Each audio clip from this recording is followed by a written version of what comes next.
사도행전 16장 25절부터 34절까지 말씀. 사도행전 16장 25절부터 34절까지 함께 읽겠습니다.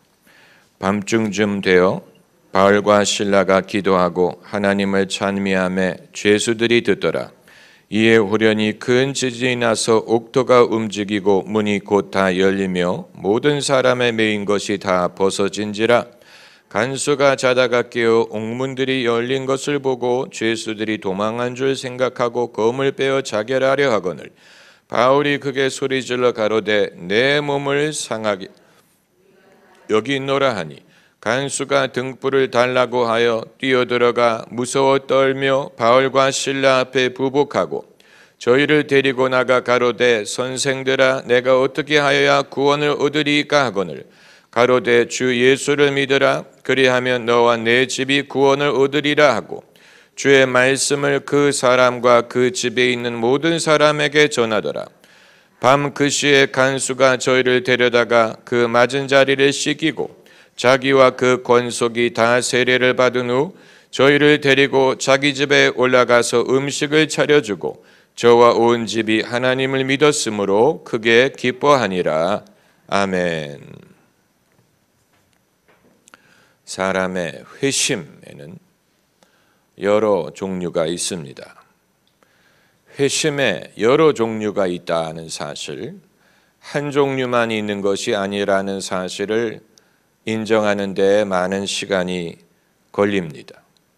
복음주의자들은 한 가지 회심 방법만을 선호하는 경향이 있습니다. 급진적인 회심, 일순간적인 회심, 극적인 회심을 선호하는 경향이 있어서 자기가 언제 구원을 받았느냐, 언제 예수님을 영접했느냐, 언제 거듭났느냐 하는 것을 분명히 말할 수 있지 않으면 아직 구원을 받지 못했다라고까지 주장을 하려고 하지요. 하지만 그것은 복음이 어느 지역에 처음 들어갔을 때에 많이 일어나는 일이고 믿은 지 오래되는 사회일수록 급진적이고 순간적인 회심보다는 점진적인 회심이 더 많습니다.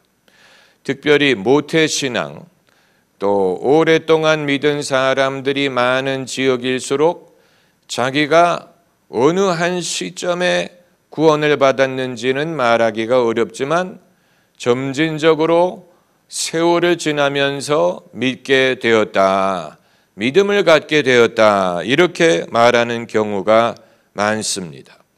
이것은 시소와 같다고 생각을 할 수 있는데 기독교 신앙이 일순간에 부응하는 나라일수록 극적인 회심이 많고 또 일순간적인 회심이 많고 기독교가 오래 자리 잡은 나라일수록 점진적인 회심이 많습니다. 시소를 이룹니다. 다만 점진적인 회심을 한 사람이라도 어느 순간에는 한번 자기에게 솔직한 질문을 해야 됩니다. 나는 정말 거듭났느냐? 나는 정말 구원을 받았느냐? 나는 정말 기독교인이냐? 라는 질문을 할 필요가 있지요. 예수께서 거듭남이란 단어를 누구와 대화할 때 사용하셨습니까? 니고데모와 대화할 때 사용하셨습니다. 니고데모는 종교적인 지도자예요. 남을 가르치는 종교인입니다. 그런데 종교 지도자와 대화를 하시는 중에 내가 성령으로 거듭나지 아니하면 천국에 들어갈 수 없다라는 말씀을 하셨습니다. 종교인에게 당신은 거듭났느냐라고 물어보는 것은 모독처럼 들릴 것입니다. 왜냐하면 자기가 일반 신앙인도 아니고 종교 지도자가 됐는데 그 사람에게 당신 거듭났느냐, 구원받느냐라고 묻는 것은 그 사람의 신앙의 삶을 무시하는 것처럼 들릴 수가 있기 때문에. 그러나 예수님은 니고데모와 대화하실 때 내가 거듭나야 하겠다는 것을 이상하게 여기지 말라, 거듭남의 필요함에 대해서 말씀하셨어요. 그 이유는 이 세상에는 진정으로 거듭나지 않고 전통에 의해, 문화에 의해, 또 습관에 의해, 사상에 의해 자기가 기독교인으로 알고 기독교인처럼 생각하는 사람들이 많이 있기 때문입니다. 기독교에 익숙해질수록 그런 위험이 더 많아집니다. 익숙하지 않은 사람은 그런 일이 없어요. 제가 유치원도 천주교 유치원을 다니고 초등학교도 장로교에서 운영하는 미션 스쿨을 다녔어요. 그리고 캐나다에 이민 가서 당연히 한인교회를 출석했죠. 제 주변에는 기독교인들이 많고 늘 교회와 가까운 삶을 살았지만 17살이 되기 전까지는 거듭나지 못했어요. 교회를 나가는 것, 주변에 기독교인들이 많은 것, 기독교 행사에 의례 참석하는 것, 그것이 저를 거듭나게 해준 것이 아니에요. 거듭날 필요를 깨닫게 된 것은 구원의 확신이 있는 젊은이를 만남으로 그와 비교했을 때 저는 구원의 확신이 없다는 사실을 깨닫게 되고, 그러므로 나는 어떻게 하면 구원을 얻을 수 있을 것이냐라는 질문을 하면서 그때 비로소 복음을 받아들일 준비가 된 것입니다. 그 이전에 오랫동안 교회를 다니고 미션스쿨을 다닌 것이 그 한순간의 회심을 준비하는 작업이 된 것이 아니냐. 그러므로 과거의 경험을 무시할 수 없는 것이 아니냐. 분명히 그렇게 말할 수 있지만 한 가지 분명한 것은 그 오랜 교회 다님과 기독교의 익숙함이 그 자체가 저를 구원에 이르게 한 것은 아니라는 사실이. 익숙함, 그것은 진짜를 경험하는데 장애물이 될 수 있습니다. 그게 바로 면역성을 키우는 원리. 사람이 예방주사를 접종할 때 약한 적은 양의 세균을 몸에 주입을 해서 몸이 면역력을 키우게 하므로 진짜 세균을 접했을 때 몸이 그것을 이기게 하는 원리. 그런데 신앙에도 똑같은 원리가 적용될 수 있습니다. 진짜 신앙이 아닌 약한 신앙의 모습을 가진 것에 익숙해짐으로 진짜 신앙을 접했을 때 오히려 거기에 대해서 면역력이 있어서 그것을 저항하고 받아들이지 않고 자기가 의례 기독교인이라고 생각하는 것이 진짜 기독교 신앙을 갖는 데에 걸림돌이 될 수 있습니다. 오래 기독교 신앙을 가진 나라일수록 이러한 위험이 많아집니다. 가톨릭 국가에 그런 문제가 많고 또 기독교 역사가 깊은 나라가 그런 문제가 많아요. 키에케고리 말하기를 덴마크에 태어난 사람은 덴마크에 태어났기 때문에 당연히 기독교인이다라고 생각한다고 했어요. 그걸 비판하는 것이죠. 덴마크가 기독교 국가이기 때문에 덴마크에 태어난 것만으로 기독교인이다라고 생각을 한다는 것인데 말도 안 되는 얘기. 기독교 국가란 존재하지 않아요. 기독교 국가라는 것이 무슨 뜻입니까? 태어나면서부터 거듭난다는 말입니까? 부모와 할아버지와 모든 사람이 기독교인이라도 산부인과 의사가 기독교인이고 간호사가 기독교인이라도 그 태어난 아기는 본인이 예수님을 믿기 전까지는 기독교인이 아니에요. 기독교 문명에 태어났다고 기독교인이 되는 게 아니에요. 서구 기독교 문명의 실수가 거기에 있었던 것입니다. 기독교 신앙은 문화적으로 물려받을 수 있는 게 아니고, 또 컴퓨터가 세팅되어 있는 것처럼 사람의 신앙이 미리 세팅되어 있을 수 있는 게 아니에요. 그러므로 기독교 국가라는 말은 무의미한 말이 되는 것입니다. 그런 건 존재하지 않아요. 사람이 예수님을 믿고 기독교인이 되어야 되는 것은 그 각 세대마다 이루어져야 되는 일이, 각 세대에 그것이 이루어지지 않으면 이전 세대가 다 예수님을 믿었더라도 그 다음 세대가 포로로 잡혀간다든가, 또 한꺼번에 시험에 든다든가, 그 세대를 잃어버릴 수도 있습니다. 1차 세계대전 때 영국, 프랑스, 독일 젊은이들이 하도 많이 전사를 해서 한 세대의 남자들이 거의 다 사라졌다라고 말하죠. 이처럼 한 세대가 사라지는 것도 가능합니다. 그렇기 때문에 기독교 국가를 이룬다는 말처럼 무의미한 말이 없어요. 이 세대를 예수님께 인도한다라고 말할 수 있지만, 이 세대가 예수님께 나오더라도 다음 세대를 다시 인도해야 되는 책임이 있고, 이 일은 예수님이 다시 오실 때까지 끊이지 않습니다. 모든 세대, 각 세대마다 이루어야 될 일입니다. 만약에 그걸 하지 못하면 외국처럼 할아버지가 지은 예배당을 손자가 팔아먹는 일이 발생할 수도 있습니다. 그런 일이 많지요.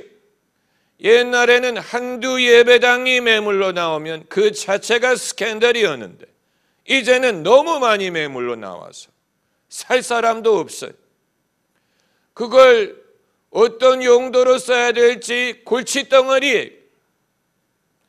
그래서 그것을 도서실로 만들기도 하고, 심지어 실내 그 스케이트보드장으로 만들기도 하고, 별의별 용도로 사용을 하는데, 매물이 하도 많이 나와서 이제는 환영하지도 않아요. 골칫덩어리가 된 것입니다. 이것은 교회와 예배당을 동일시하는 실수에서 비롯되었다고 봅니다. 교회가 예배당을 필요로 하지만 예배당이 교회는 아니에요. 교회가 존재하는 한 예배를 드리기 위해 장소가 필요했던 것이지, 예배당 자체가 교회는 아니에요. 그렇기 때문에 교회는 때로는 움직입니다. 인구의 변화가 있고, 인구가 이동하고, 사람들이 변두리로 이사를 하고, 그렇게 된다면 교회도 움직인다고 봐야 되는데, 예배당을 들어서 옮길 수 없다 보니까 과거에는 사람들이 가득 차던 예배당이 비는 일이 발생을 할 수도 있지만, 그 현상만을 보고 예배당이, 교회가 쇠했다, 기독교 신앙이 쇠했다라고 생각할 필요는 없어요. 인구의 이동이 일어난 것이고, 변동이 일어난 것이고, 한때의 예배 공간으로 사용했던 곳이 더 이상 그 목적으로 사용되지 않는다는 것뿐이지, 그렇다고 사람들이 예수님을 떠났다는 얘기가 아니에요. 예배당과 교회를 동일시하게 되면서 그런 문제가 발생하는 것인데, 그렇기 때문에 교회는 부동산에 너무 많은 돈을 투자할 필요가 없습니다.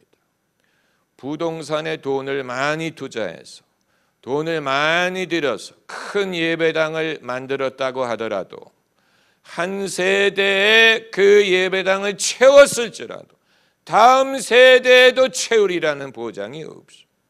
사람들은 변덕이 많고 유행을 따르고, 한때는 어떤 교회가 유행할 수 있지만 그게 영원히 지속되리라고 보장할 수 없기 때문에 괜히 교회가 한순간에 흥분해서 우리가 영원히 영광을 유지하리라고 생각하고 어마어마한 예배당을 지었는데, 몇십 년이 지나서 인구의 이동이 일어난 후에 더 이상 그 예배당을 채울 수 없게 된다면 어떻게 할 것입니까?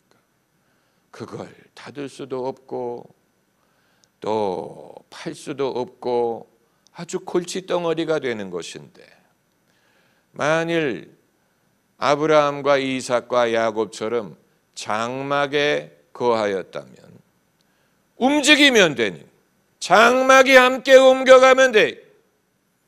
그러나 예배당을 움직일 수는 없어. 예배당을 걷어서 이동할 수 없다 보니까 이후의 문제에 대해서는 생각을 하지 않는 것입니다.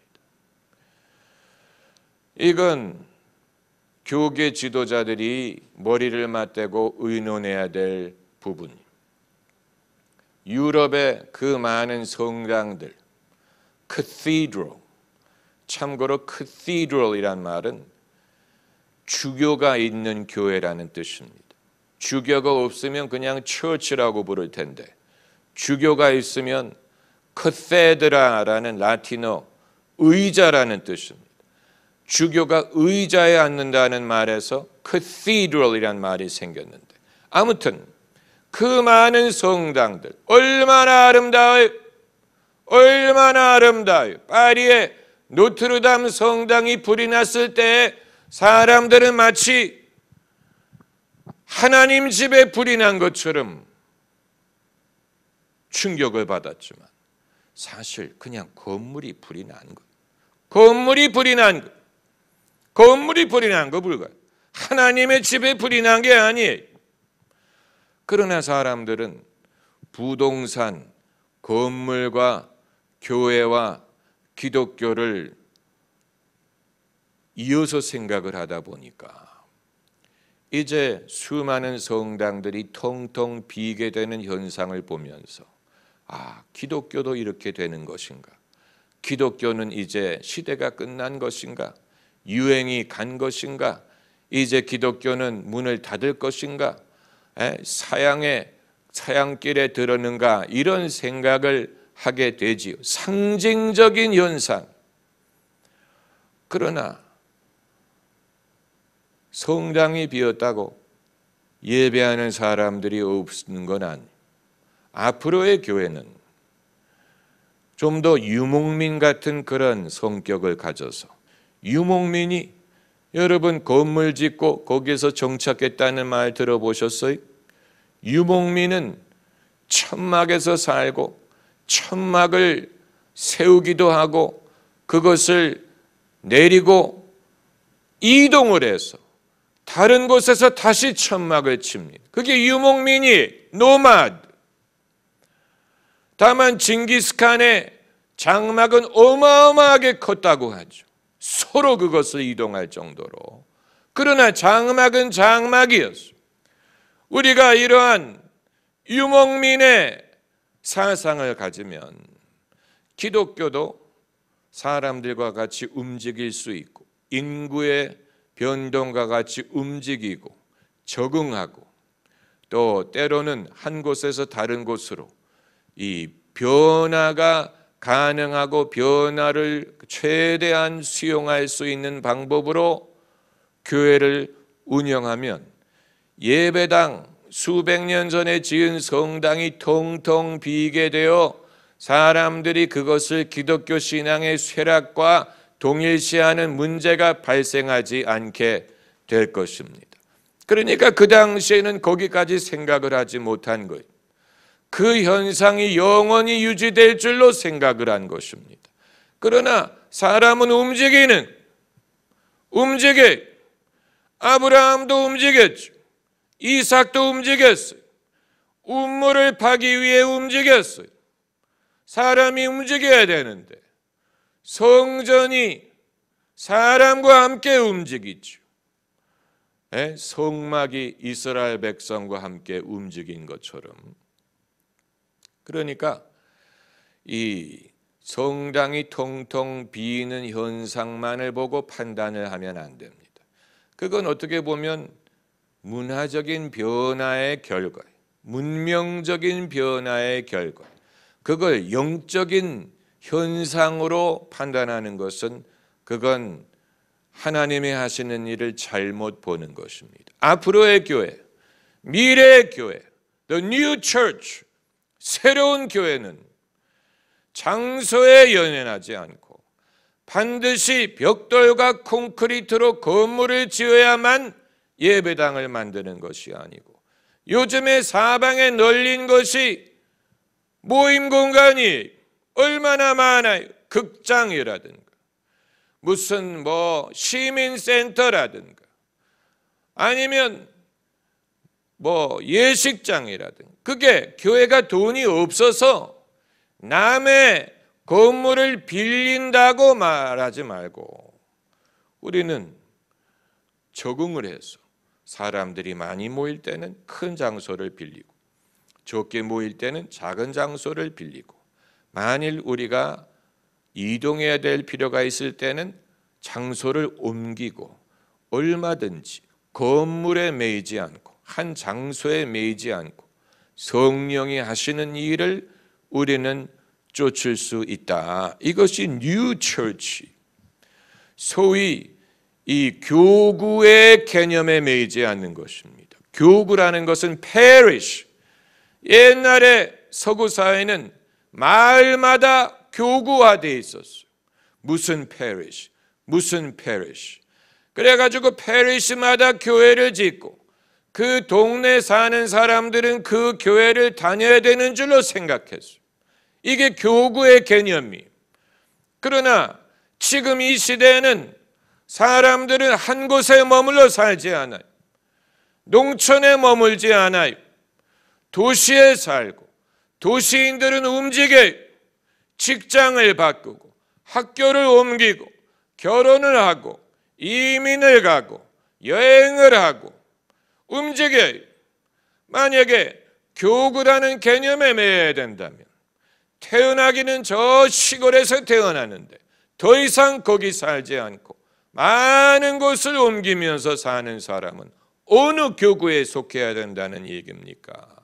이 교구라는 개념은 전 근대적인 사상, 이 시대 사람들은 더 이상 그런 방법으로 살지 않아요. 그렇기 때문에 거기에 적응하는 교회가 돼야 되는 것입니다. 새로운 현상, 현실에 적응하는 교회. 예수님이 한 장소에 매이시는 것을 보았습니까? 예수님은 장소에 연연하지 않으셨습니다. 예수님은 어느 곳에든지 부흥회를 여셨습니다. 어느 곳에든지 집회를 여셨습니다.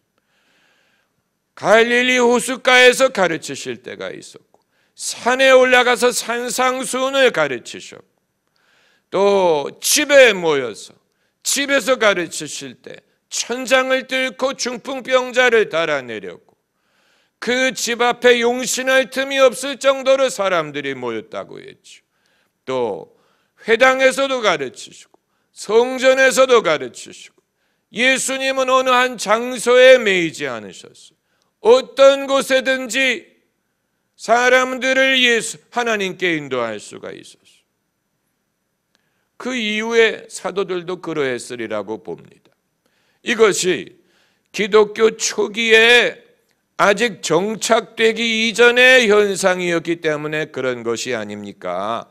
이제 정착을 하고 그것이 제도화된 후에는 더 이상 그럴 수도 없고 그럴 필요도 없는 것이 아닙니까? 1000여 년 동안 그 방법을 고수했는데 1000여 년이 지난 후에 이제는 이 방법이 더 이상 통하지 않는다는 것을 발견하게 됐어요. 그 결과가 텅텅 비는 예배당이에요. 예배당이 텅텅 빈다고 믿지 않는 것이 아니에요. 믿되 교회를 나갈 필요를 느끼지 않는다든가, 그 교회에서 은혜를 받지 못한다든가. 여러분, 교회를 생활을 해본 분들은 다 알겠지만 예수님을 믿는 것은 쉬워도 교회에 적응하는 것은 어려워. 교회에 적응하는 게 어려워서 예수 못 믿겠다고 말하는 사람들도 많아요. 그렇지 않습니까? 예수님 믿는 건 의외로 쉬워요. 믿기만 하면 돼. 그러나 교회를 나가려면 그 교회 분위기에 적응을 해야지요. 그 사람들이 뭘 입고 다니는지 신경 써야지요. 뭐 서로 대화할 때 서로 뭐 대화가 어떤 대화가 통하는지 신경 써야지요.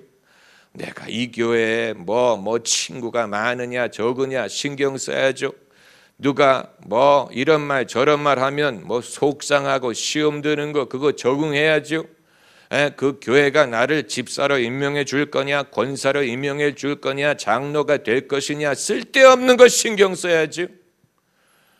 그러다 보니까 이제는 그 교회를 별로 은혜를 받지도 못하는데 내가 이 교회를 떠나면 누가 나를 장례를 치러줄까? 이 염려로 할 수 없이 다니는 사람들도 많아요.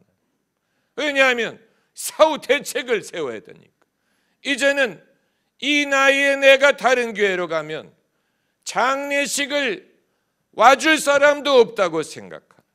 그렇기 때문에 그걸 생각해서라도 이제는 울며 겨자 먹기로 교회를 다니는. 그러니까 예수님 믿는 건 쉬운데 교회 다니는 건 어려워요. 이걸 우리가 신앙이 적어서 그렇다느니 뭐 사랑을 아직 몰라서 그렇다느니 이런 식으로만 매도할 수 있는 게 아니. 교회 다니는 건 어려워요. 목회하는 것도 어려워요. 사람들의 모임이기 때문에. 그렇기 때문에 예수님을 믿지만 굳이 교회를 나가야 될 이유를 모르겠다라고 말하는 사람들을 이해할 수 있는 것. 그들을 무조건 판단할 수 있는 게 아니에요. 그럴 수 있겠구나.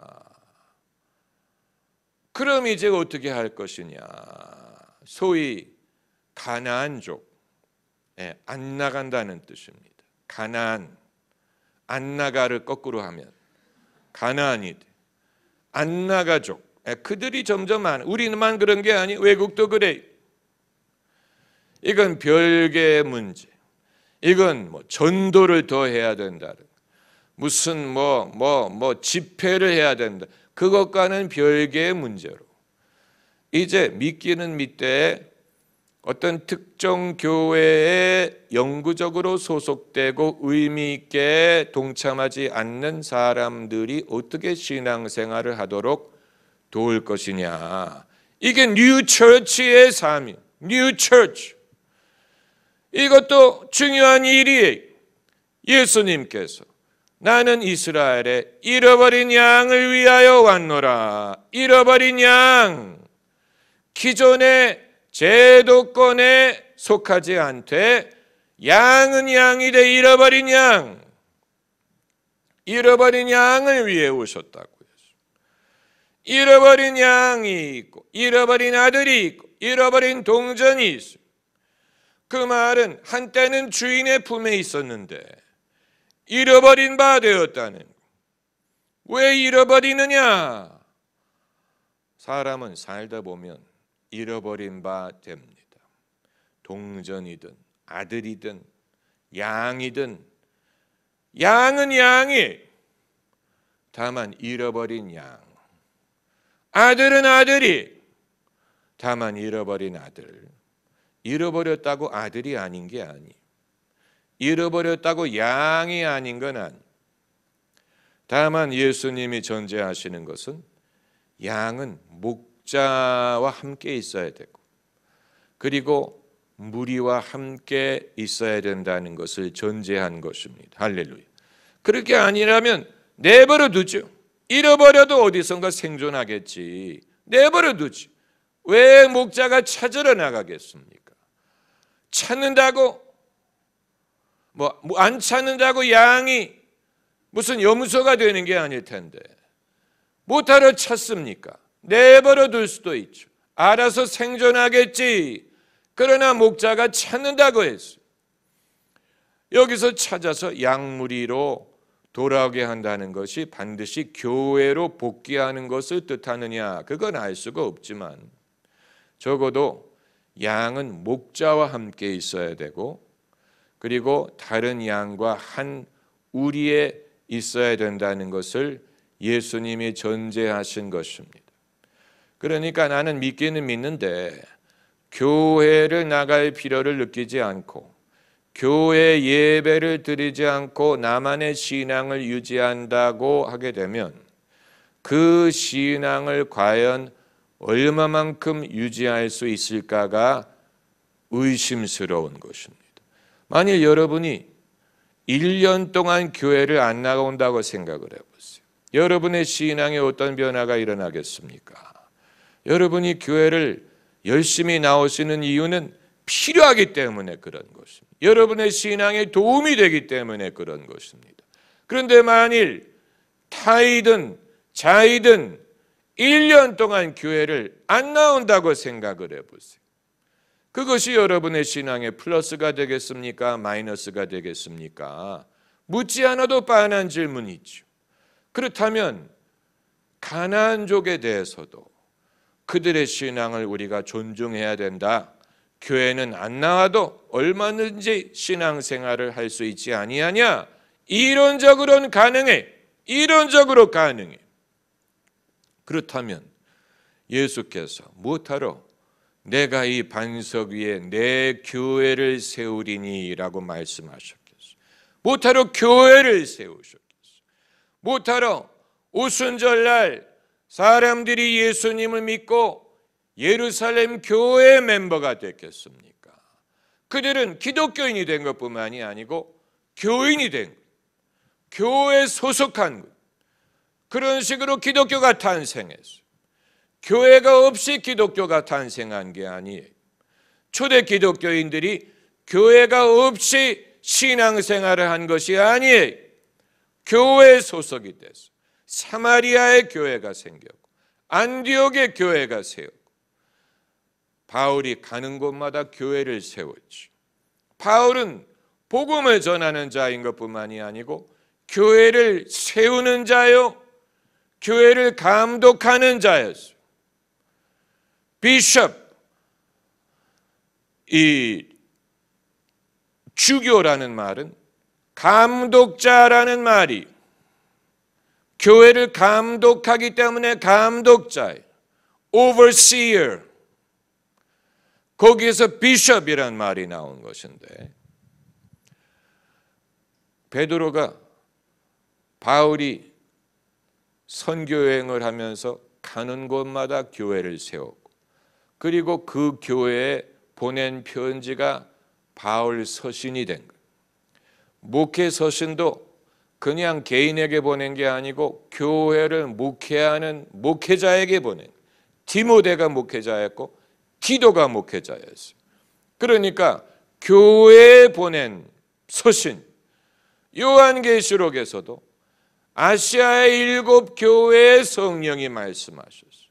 그리고 말하기를 성령이 교회에 하시는 말씀을 들을지어다 라고 해서 성령이 누구에게 말씀하신다고 했어요? 교회에 말씀하신다고 했어요. 그렇기 때문에 교회를 나가지 않고 신앙생활을 하는 것이 가능하지만 그건 그렇게 하게 된 경위는 별로 즐거운 일이 아니었을 것입니다. 처음에는 교회를 다니려고 했는데 교회에서 시험을 받았던 이런 이유 저런 이유로 애초부터 교회를 나가지 않고 신앙생활을 하려고 한 것이 아니고 처음에는 교회를 다니면서 신앙생활을 하려고 했는데 그것이 여의치 않다 보니까 습관이 굳어지게 되고 안 나가기 시작하니까 안 나가게 된 그런 경우가 많으리라고 봅니다. 오늘 본문의 이 빌립보의 간수, 이 루디아보다도 더 많은 구절을 할애하지 않았습니까? 그러나 루디아는 이름을 거명했는데 이 간수는 이름을 거명하지 않았어요. 똑같이 빌립보에서 예수님을 믿었는데 최초로 믿은 루디아는 아주 조용히 믿었어요. 극적인 방법이 없이 예수님을 믿었어요.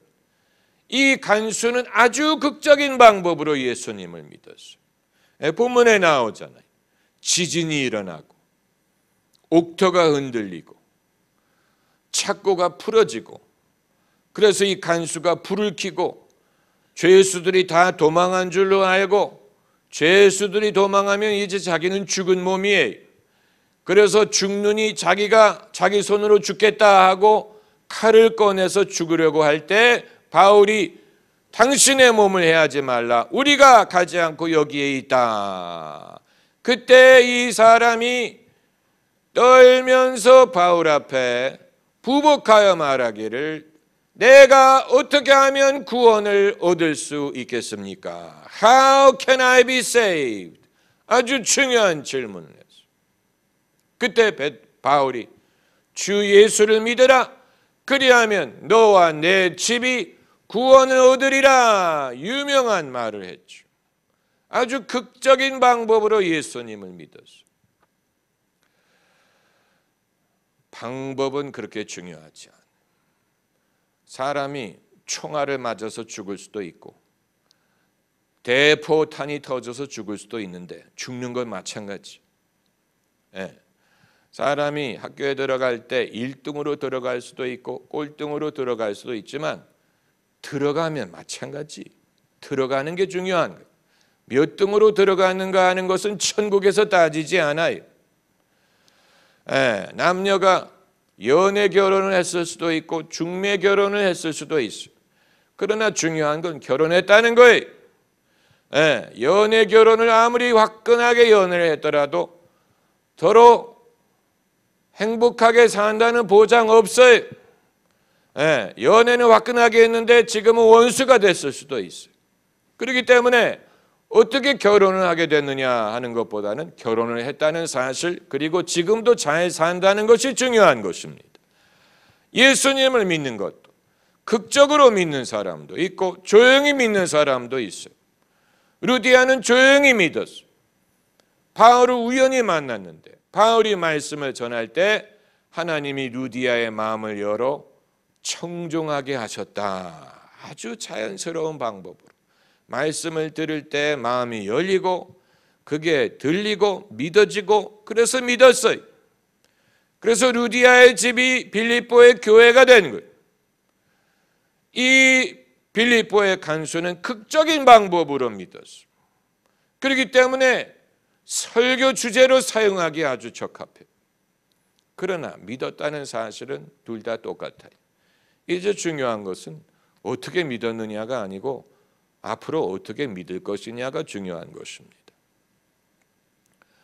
다만 사람이 회심하는 과정에서 그것이 누가 설교를 잘해서 믿었다든가 설득을 당해서 믿었다든가 아니면 결혼을 하는 조건으로 교회를 나가야 된다고 해서 믿었다든가 직장에 취직을 하려면 세례를 받아야 된다고 해서 믿었다든가 이런 어떤 이 주변적인 방법으로 믿게 된 것보다는 하나님을 경험함으로 믿는 것이 그게 진짜예요.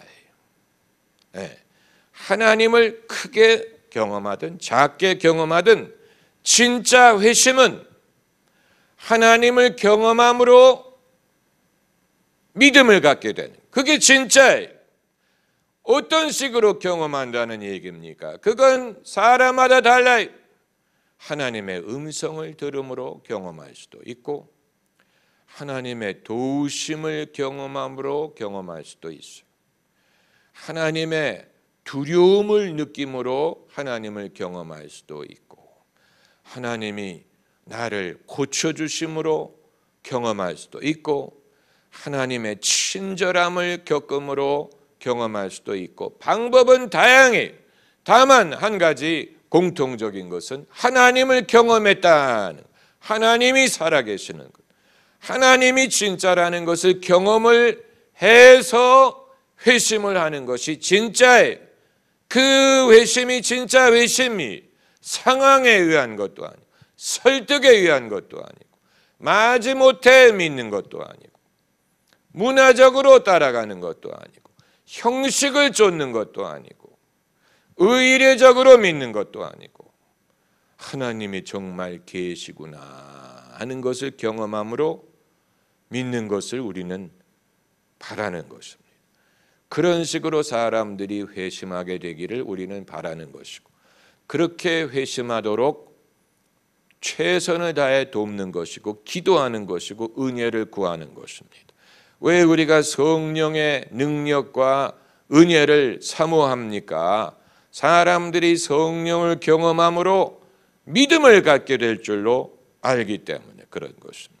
성령이 역사하셔서 사람들이 이제까지는 육신의 눈으로만 판단하고 생각하던 사람들이 성령의 감동을 받음으로 이제까지 알지 못했던 영적인 세계를 경험하고 하나님이 영이시라는 사실, 하나님이 계시다는 사실, 하나님이 나와 함께 하신다는 사실을 경험함으로 믿음에 이르게 되기를 바라는 것입니다. 야곱과 같은 고백을 하기를 바라는 것입니다. 하나님이 과연 여기 계시건만 내가 알지 못하였도다. 아 두렵도다 이곳이요. 이곳은 다름이 아니라 하나님의 전이요 하늘의 문이로다. 그래서 그곳을 베델이라고 이름을 지었죠. 하나님이 과연 여기 계시건만 내가 알지 못하였도다. 내가 알지 못했던 하나님의 임재를 경험하는, 그걸 통해서 믿음을 갖게 되는, 그게 진짜 회심, 그게 진짜 믿음. 이런 경험을 사람들이 할 수 있다면 그들은 떠나가지 않을 것입니다. 의심하지 않을 것입니다. 형식적인 기독교인이 되지 않을 것입니다. 이 시대가 필요로 하는 부흥은 바로 그러한 부흥인 것입니다. 할렐루야. 기도하십시다. 할렐루야.